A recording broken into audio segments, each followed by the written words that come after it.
Boxer bike में वाल का लीक होना, वाल लीक होने से इसमें पिकअप नहीं बन रहा था, जिसके कारण हमारे दुकान पर ये बाइक आई। हम इसकी रिपेयरिंग में लग चुके हैं। इसका वाल लीक है, अभी ये रिपेयर होगा इसका वाल, इसमें नया वाल पड़ेगा।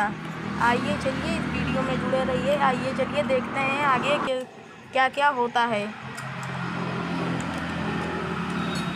अभी इसको डरिए हमसे कार रहे कि ले हम कौन ली, कंपेन नहीं लिए थे तो स्प्लेंडर लियो।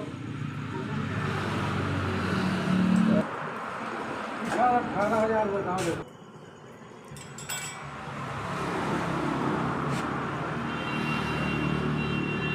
लगभग ये पूरा खुलने वाला हो गया है इंजन।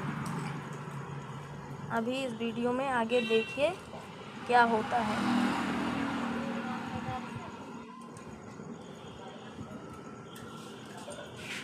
अब ये हेड खुल चुका है। अब इसमें वाल निकाल कर हमें खराद पर देना है। देख सकते हैं इसका वाल लीक है।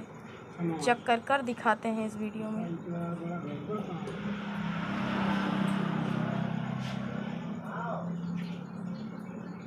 हल्का तो है पीछे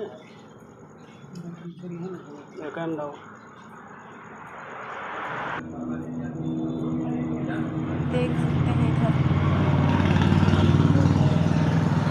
अब इसकी रिपेयरिंग होगी खराद पर।